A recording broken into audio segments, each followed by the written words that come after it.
Sex is the life force energy that runs through us all. Can you use sexual energy for your spiritual evolution?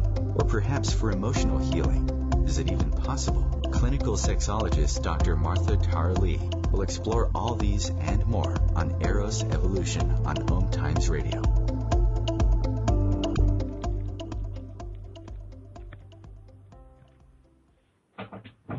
Hello, and welcome to Eros Evolution. This is where sexuality and spirituality meets. My name is Martha. I'm a clinical sexologist from Eros Coaching. That's EROS coaching.com. So I had some connection issues just now, and so today's show is slightly delayed. Yeah, this happens sometimes because our show is live. So in today's show, I'll be talking about my new book, and the title is From Princess to Queen. And the subtitle is Heartbreaks, Heartgasms, and Everything in Between. And this would be my third book. And so in today's show, I'll be talking a little bit about the book and synthesizing, summarizing some of the insights that you can get. So in this third book that I'll be launching hopefully next month, I share my views on, of course, sex and sexuality. And being the first sexologist with a doctorate in human sexuality in Singapore, I have had a difficult 7 years. It's been challenging, I would say, not difficult, challenging. There were definitely times in which my work has been very rewarding and very fulfilling. In fact, I was just telling my mom last night how fulfilling my work is. So in the book, I share how I survived heartbreaks and experienced heartgasm through this journey of 7 years. And actually, it's way more than 7 years. A lot of the 7 years of my being a sexologist is compressed and summarized, condensed into it. This book is not really just a personal and professional journey of myself as a woman, reclaiming my femininity and stepping into my power as a woman. It really also included chapters, it's weaved into the chapters really, of different nuggets of information and advice that I have for readers.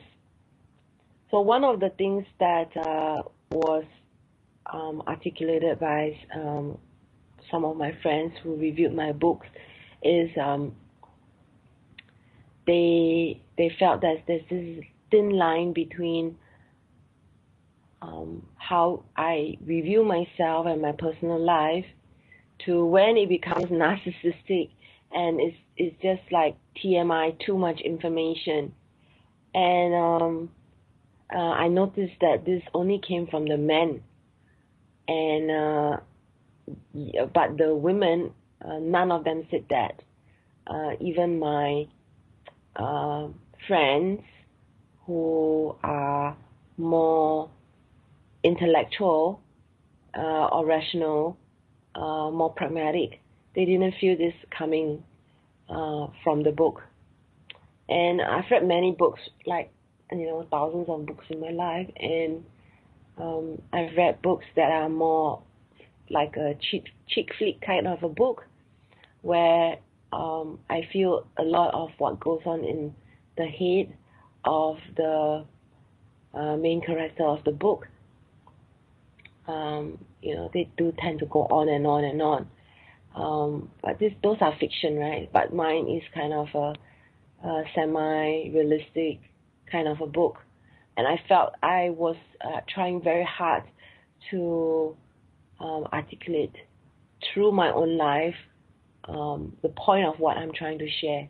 So there are 12 chapters in this book, and they go from talking about my first my masturbation story, which is a very significant entrance for me into the start of my sexuality, and then goes on to my body image story and how I was plump and had a lot of acne and had terrible hair, had geeky glasses growing up, and how I was bullied because of the way I looked, and how this affected my sexuality. So that there are interwoven this theme of personal story followed by advice. And I call these little advice, I call them let's get practical sections. At the start of every chapter, there's a little princess story, because growing up, of course, being influenced by Walt Disney and princess tales, that very much dreamed of meeting my Prince Charming, having a happily ever after, and not really understanding the difference between princess and queen, and so the title of the book, From Princess to Queen. What actually happened was, I thought, having published 2 books, the first one being Love, Sex, and Everything in Between, and in the first book, it's really a compilation of different essays and work that I have done over the last, I would say, 2-3 years at that point. And then 2 years ago, I published my second book called Orgasmic Yoga, and the subtitle is Masturbation, Meditation, and Everything in Between. And it talked about the 7 components to having bigger, longer, stronger orgasms, and also how you can change up your masturbation practice. And then the book also then went on to 30 different practices that people with penises and people with vaginas could experiment with. Yeah, so this book I thought would be a compilation of different stories relating to my journey as a sexologist. So I had originally wanted to, because this is the 7th year, I thought play with words, and wanted to title the book I Survived the 7th Year Itch.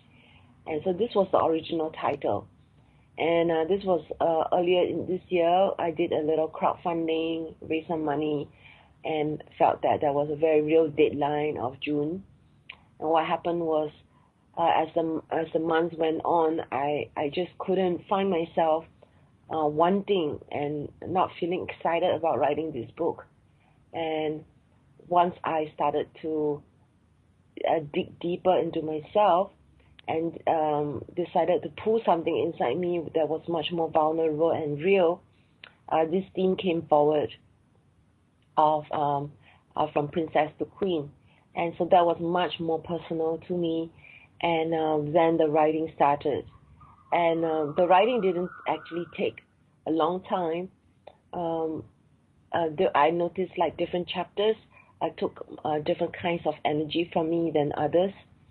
And some of them were already, I would say, partially written over the years. And so it was pulling together different things that I wanted to put into this book as something that would be really useful for readers out there. And so when I started to do that, the book just organically started to evolve. I realized that I wanted to put in a lot more than I had originally planned, and because I wanted it to be such a practical, useful, yet personal book, kind of a mix of a few different things. Because of that, I decided to also put in other things, such as the chapter on long-term relationships, and one of them being happily ever after not, highlighting the challenges of long-term relationships. Yeah, so I'll go more into the book after this break.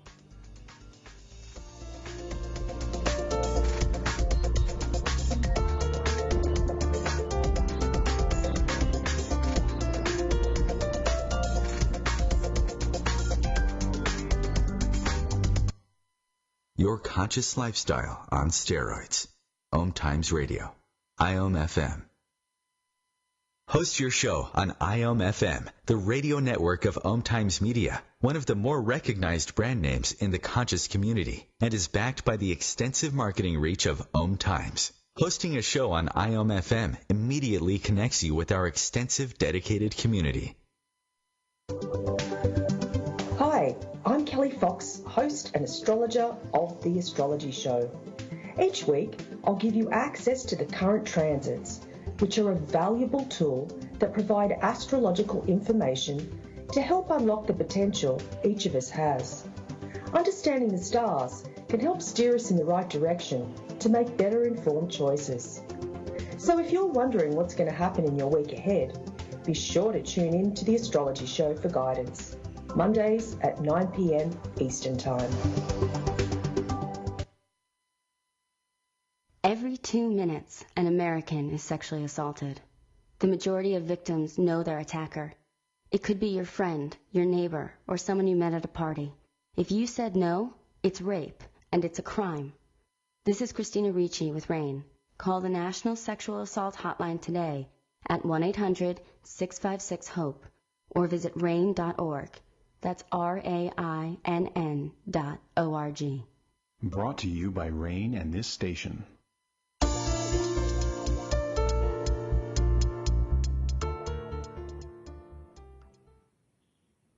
And you are listening to Eros Evolution on the OMTimes Radio Network. You can share this show with your friends by going to the link omtimes.com/mobile. With this link, you'll be able to listen to the show without needing to download any app. That's really cool. And this is Martha, and today we're talking about my book, From Princess to Queen, and the book has 13 chapters, and they cover different topics such as masturbation, body image, first-time sex, heartbreaks, sex conversations, sex education, sex problems, long-term relationships, burnout, sex and illness, bliss, everything else, crowning moment. So these are just the chapter headlines. I suppose they don't really make sense until you go into it. And these chapter headlines are pretty factual. Yet if you go into it, you will see the opening of each chapter. There's a little princess story followed by a personal story, and then leading into the personal story in the same chapter would be a few pages of advice that would be more practical to readers. For instance, when it comes to masturbation, how to masturbate. For body image, how to learn how to become more comfortable with your body, and so on and so forth. So even like first-time sex, if someone has never had sex before, how would you be able to have sex for the first time that is less painful? This is coming from the perspective of someone with a vagina, myself. So let's go into Heartbreaks a little bit, and because that's the subtitle of the book, Heartbreaks, Heartgasms, and everything in between. And in Heartbreaks, I actually review for the first time, and that was a very difficult chapter to write for the first time about my past relationships. I've talked about it. I have not been forthcoming in writing about it, and this would be the first time I'm writing about the two biggest relationships of my life, which is my two previous marriages, and what actually transpired. And because I'm very mindful that I'm trying to share with the point of trying to be useful, so it's revealing, but yet at the same time I want to be useful. So I didn't really want to belabor the point by painting myself as a victim or even blaming my past partners, which is not what I want. So I decided to condense my whole personal story into personal relationship story into that one chapter. And it is definitely very vulnerable. However, I felt that there is a point in sharing that. Okay, so let me just summarize a little bit what actually happened. So I in that chapter, I talk about the similarities in my two marriages and what I learned, and I'm just going to do a quick summary for you guys. So in the similarities of my two marriages, I noticed that I, being a healer and being an empath and being very sensitive to people, I wanted to help these men, and that of course is a big mistake, which I didn't learn until later because I was just not experienced with relationships and navigating them and choosing the right partner. And so I wrote there that I saw the wounded child within, and I bought into their potential. I wanted to help, and I just bought into this illusion. So I know now that that nobody can heal someone without their desire to grow and to help themselves. Both my partners, they made several promises that they would fulfill, but they never did. And since I personally don't make promises that I couldn't fulfill, I just simply assumed that people don't do these things, and I assumed the best in people, and I trusted them. I believed that they would fulfill their promises, and they never did. And so once the bubble burst, and I realized that I was married to this kind of person, I just wanted out. And I also became victim to the good girl syndrome of believing that if I controlled my emotions and I was patient, that things would just turn out well, and that this is illusion of the happily ever after. And I learned that this mentality of wanting to be rescued it really wasn't serving me, because I wasn't seeing things as they were. And that was very important, to have that element of realism in your relationships as well. And both my partners were conflict adverse.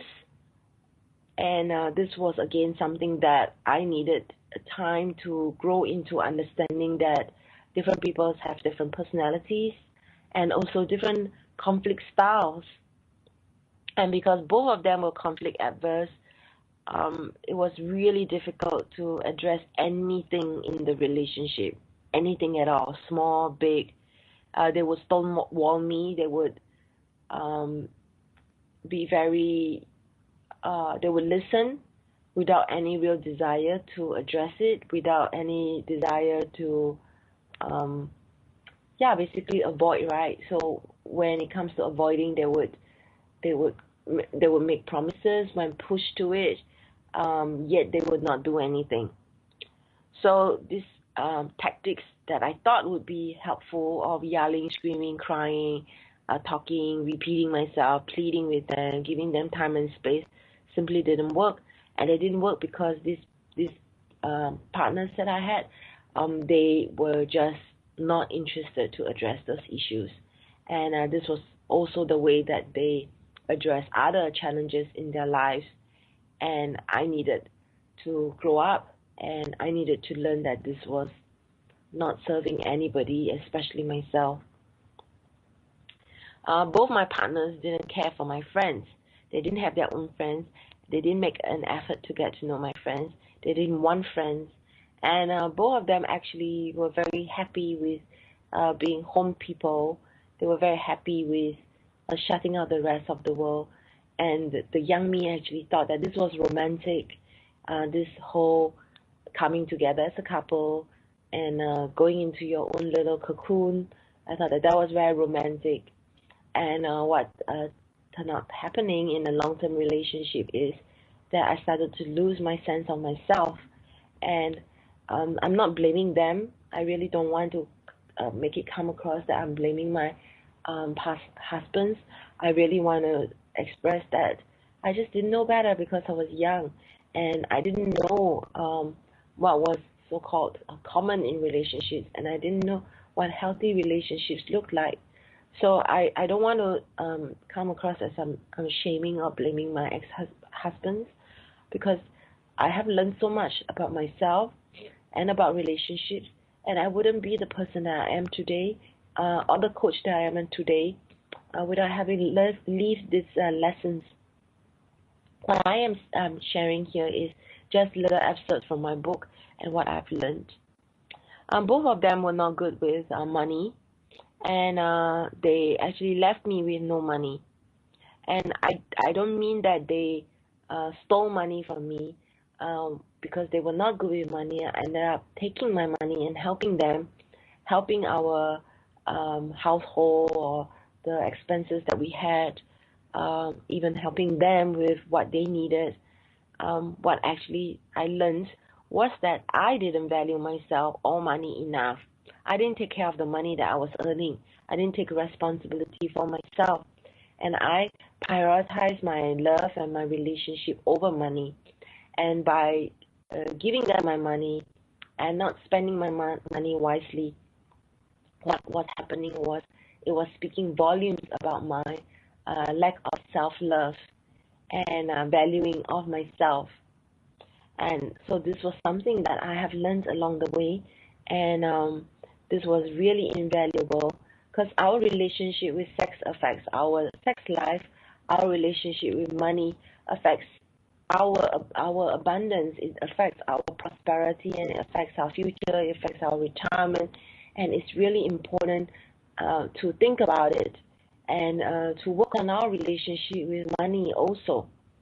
As much as I want to be loving and compassionate and focus on having a healthy and beautiful relationship, I forgot that I also needed in the healthy relationship to be taking care of myself, and this included my finances, and not just give it away blindly and never really have the financial issues addressed, which is both my ex-husbands were not good with money and didn't take responsibility for themselves, for their money, and I was just not taking care of myself.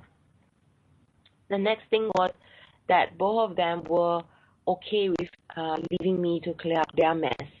So there's this element of perhaps entitlement of just taking from people, and as much as there are people who take, there are also people who give. So I'm not blaming them. I'm just saying that I didn't see all these things, that being a loving and giving person leaves me very susceptible to people who just take and take and take. And they left me. I left them. They left me.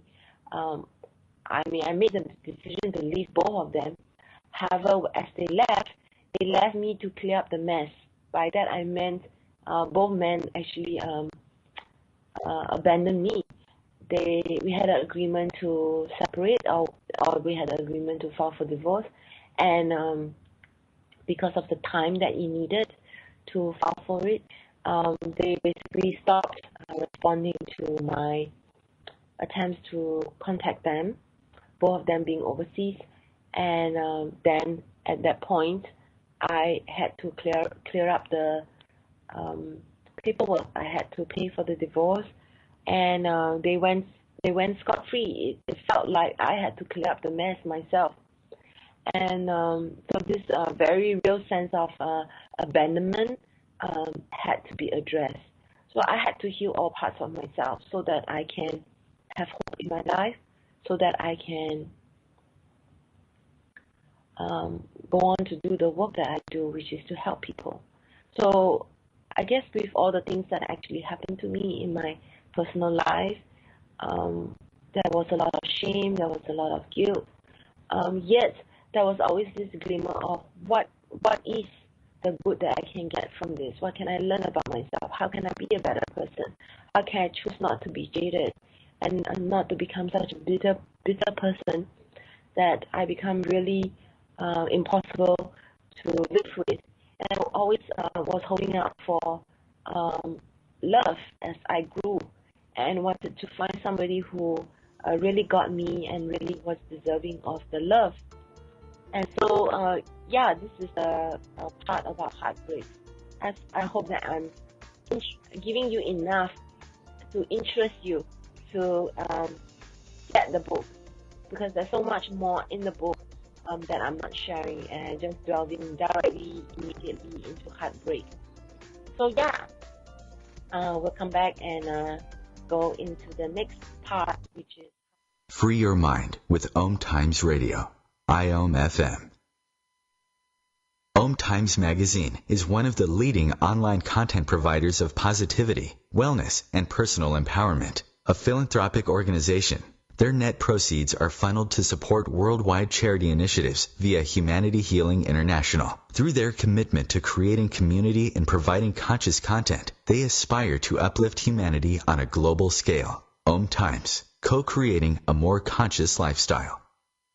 More than 24 million Americans have an autoimmune disorder, and that number continues to grow. I'm Sharon Saylor, and I'm one of those 24 million. To put that number in perspective, cancer affects about 9 million and heart disease up to 22 million. That's why I've brought together top experts and those thriving regardless of their diagnosis to bring you the latest, most up-to-date information. Join me, Sharon Saylor, Friday night, 7 p.m. Eastern, for the Autoimmune Hour on Life Interrupted Radio to find out how to live your life uninterrupted.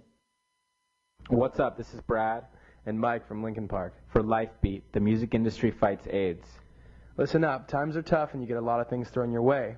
If you're being pressured to have sex and you're not ready, then say no. If you're having sex, be smart and use protection. Respect yourself and protect yourself. For more information, call the National AIDS Hotline at 1-800-342-AIDS or log on to www.lifebeat.org.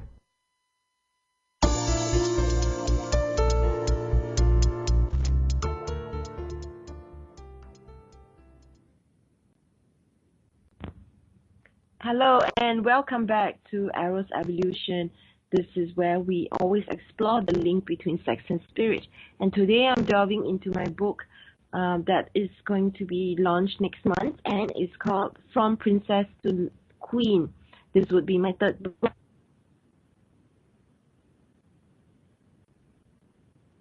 What the structure of the book is about.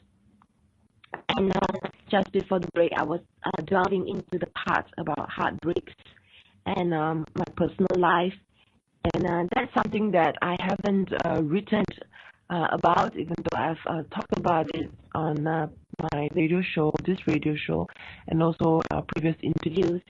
So this is the part about when is it appropriate as a sex educator, as a coach, to talk about your own personal life.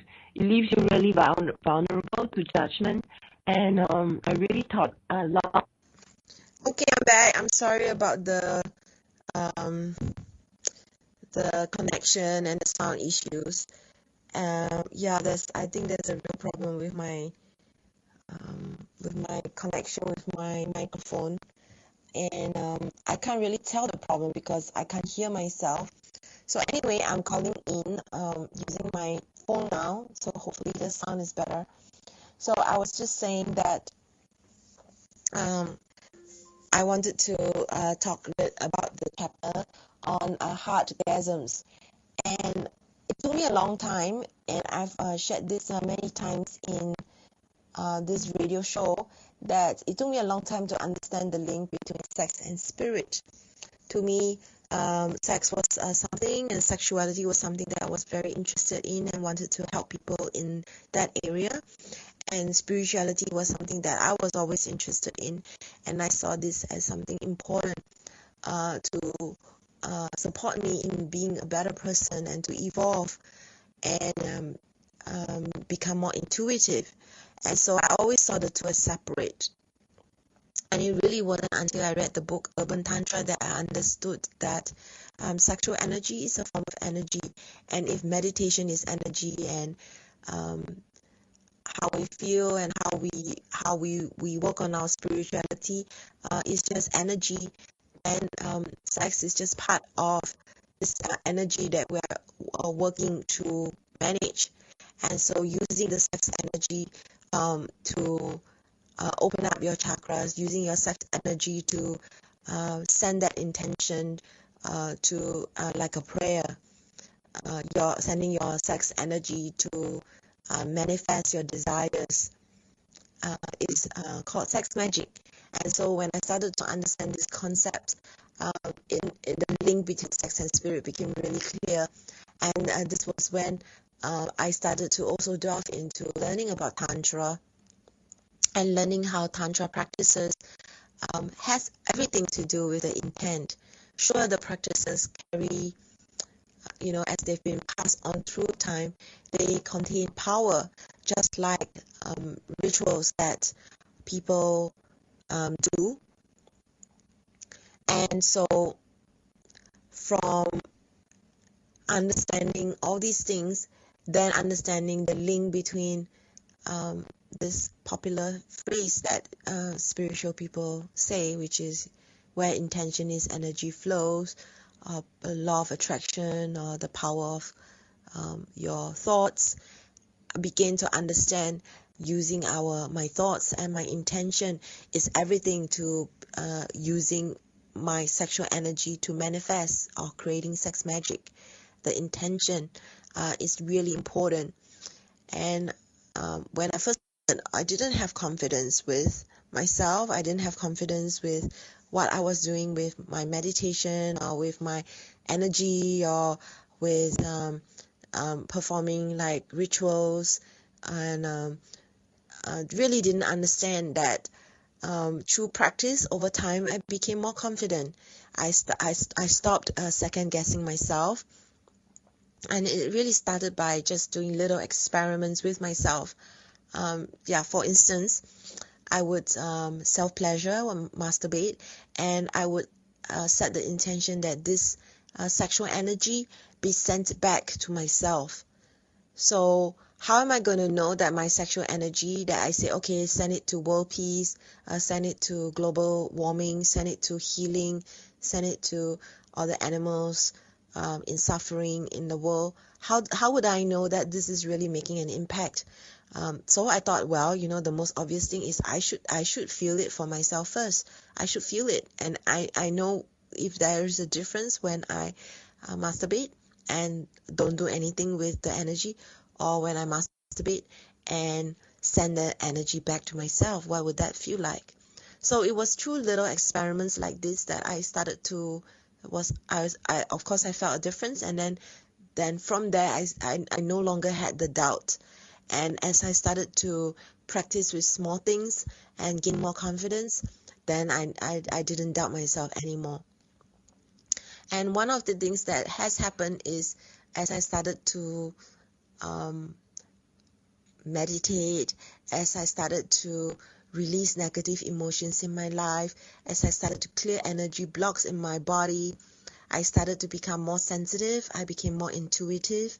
I practiced honing my intuition, and over time, as I mentioned, started to doubt myself less and less, started to do less second guessing. And another thing that surprisingly to me started to happen was the way I experienced orgasm started to change. I started to have what I call undulation of the body as I have an orgasm. So my whole body would undulate, in a sense that the energy from the lower chakras, from my genitals, is trying to spread through my body. And as the energy is moving through my body would undulate. My body would shake or move in the form of like a wave. And the way I was having an orgasm was changing. And because I was becoming more sensitive and more intuitive and more open to energies inside me and also around me, I started to experience what was called Heartgasms. And Heartgasms is just simply a term coined by my teacher, Urban Tantra. She coined this term Heartgasms, and essentially they are when you feel something in your heart, you allow them to expand, open up your heart. And some people experience skin shivers, when they pee. Some people experience an opening of not just their heart, but their entire body when they look at the sunset or beautiful things in nature. And so that was what I was beginning to experience more as I allowed myself to become softer, as I allowed myself to surrender, as I allowed myself to become more vulnerable in allowing myself to experience all the different layers and blocks that I was putting up in my life. Because as a sensitive person, feeling overwhelmed was really common. And as I started to realize how I could process overwhelm, how I could do emotional release, how I could cope with stress, feeling that things are too much, as I started to have all these tools, and I let down my guard, as I let down all these walls, then I was able to feel more. And when I could feel more, I started to feel safe with allowing myself to feel more, and I started to cope better. And so Heartgasms became something that was tangible, that was something that was real, and something that I could experience more. And I'm sure for listeners out there, you can resonate with some of what I'm sharing, because there are people who can be cruel in our lives and can be mean because they are hurting. So yeah, we have a break now, and we'll come back and wrap up this show.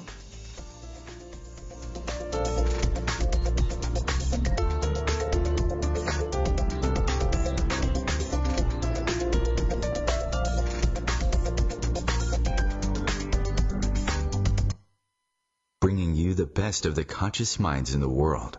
OMTimes Radio, your conscious lifestyle on steroids. The number one reason girls drop out of school in sub-Saharan Africa is lack of access to feminine hygiene products. The Pads for Schoolgirls Project, an outreach of Humanity Healing International, is changing this paradigm by setting up sewing programs at schools, teaching girls a vocational skill, while producing the reusable pads that help keep them attending classes. The girls pay it forward by making and giving pad kits to other girls in need. To learn more, visit humanityhealing.org. Humanity Healing is where your heart is. Hi, this is Julie Geigel. And I'm Susan Schuler. And I'm Lori Walker. And we are the Psychic Angel Channelers from Angel Talk Tuesday. Tune in every week at 10 a.m. Eastern on OMTimesRadio.com. The angels have heard your call and are here to help. Are you ready to receive? Bathe in the beautiful vibrational frequency to help you heal, expand, and remember your magnificence with Angel Talk Tuesday. It's on us to stop sexual assault. To get in the way before it happens. To get a friend home safe. And to not blame the victim. It's on us. To look out for each other. To not look the other way. It's on us to stand up. To step in. To take responsibility. It's on us, all of us, to stop sexual assault. Learn how and take the pledge at itsonus.org.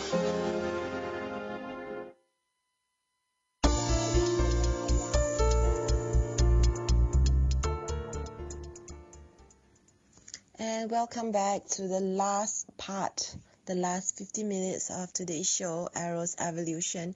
This is where we're talking about my new book called From Princess to Queen. And just before the break, I was talking about addressing the segment on Heartgasms. So the book has a lot more than that. It includes even things like why I became a sexologist, and why I feel sex communication is really important, and how someone can begin to become more comfortable with talking about sex. So there are lots of what I feel are useful, practical things that I have weaved into the book to make it more substantial for readers, which is actually my true intent.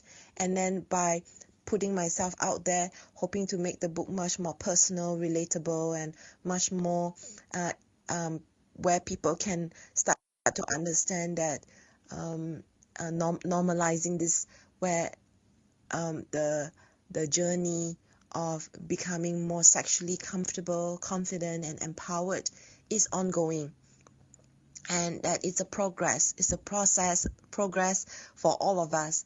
There's one particular chapter where I focus on sexual dysfunctions, because this is that particular chapter is not really a personal chapter. It was more an educational chapter. However, I felt it was really important to also weave in educational bits, as I mentioned.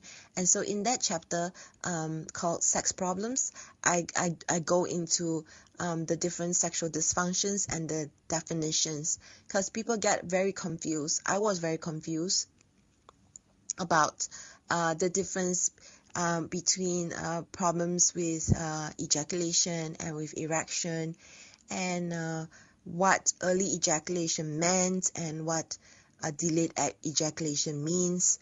And so if I was confused, then definitely other people would benefit from understanding more of these terms, because when you know what condition you have, then it's much easier for you to look it up, and it's also much easier for you to be able to articulate this with your helping professional that you go to, be it a sex therapist, a sexologist, a sex coach, be it a counselor, be it a psychologist or psychiatrist. It's really important, because then you feel much more empowered having the term as well. And this does come up also with my clients with vaginismus. So vaginismus is a condition where women, people with vaginas, have difficulties with penetration, and this can be due to pain that they have experienced. In my experience, it's usually from fear of pain, and this may be different for different people, of course. So in the DSM guide, which is the definitive guide when it comes to mental health professionals, they refer to this guide because this guide is also used to be claimed against insurance for healthcare professionals in the US. So this is a very much used guide, which is shortened for Diagnostical Statistical Manual. It's a really not sexy name. And so it's been condensed to DSM guide. DSM-5 is the version right now. And so according to the DSM guide, what are the terms? So the book covers all these things. And then the subsequent compendium to that chapter talks about how you can begin to address sexual anxiety, which is really common. What happens is most sexual difficulties would come with some form of anxiety, and anxiety is really common, but how do we address it? So the book does go into that. Another thing that the book goes into is about long-term relationships, and I mentioned that the main chapter title is long-term relationships, but the chapter itself, where I talk about my personal insights, was called Not Happily Ever After.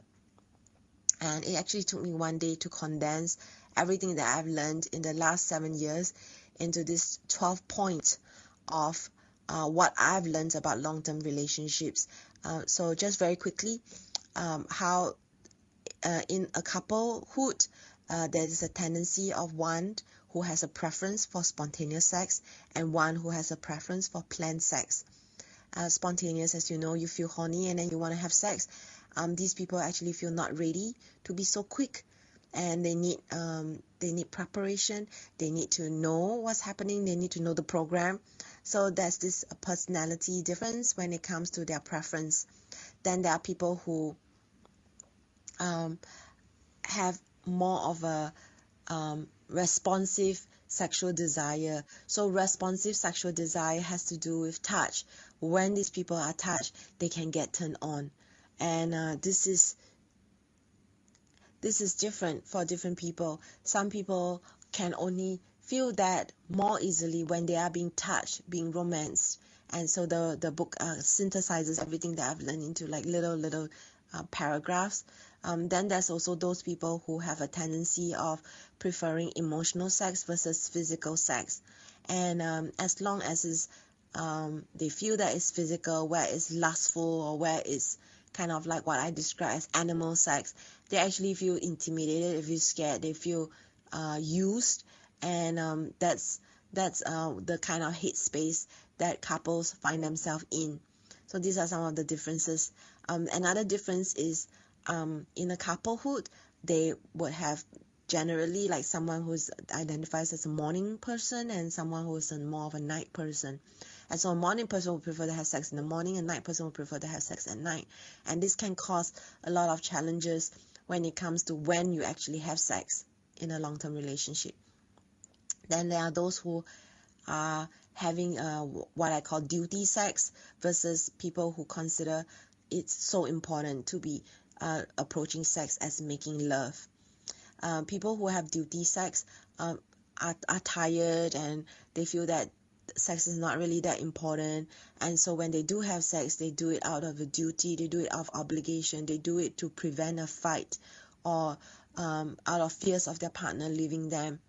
However, when it comes to people who are into making love, they actually see the sex as creating more love in their relationship, as opposed to sex being the end all. And it's not really about the orgasms or taking from their partner. It's actually their belief of creating more love in their relationship. So this disparity, this difference between people who see sex as duty and people who see sex as making more love in the relationship causes conflict as well. Another thing that I see, there's so many. I'm not going to go into all of it because there's just too many. There's just so much. So I just there are actually 12 different points, and I've just summarized a few of the different things that I have actually synthesized, summarized into one paragraph each. So there are like 12 little paragraphs in that one chapter called Not Happily Ever After. And it's really, it took me like I don't know, like 1.5 days to write, condense everything that I have learned over the last 7 years into that one paragraph. So that was pretty interesting. What happens with princesses is they don't really have any duties or obligations. They just, a lot of princesses, they just when we think of princesses, we think of them just looking pretty and being willful and just doing what they want. And then what happens to princesses, when they grow up? And so I never thought about this. I just have the illusion of a princess, then meeting their prince and having a happily ever after. I never thought about what it means to be a queen. And this is a personal story. A friend of mine was actually asking me, what's the difference between a kingdom and a castle? So what is the difference for you? What's the difference between a kingdom and a castle? So a castle is basically a really big, you think of a castle, you think of a palace, and it's like a really big house. It's a big house. And what's the point of being a queen where you're just in charge of a house?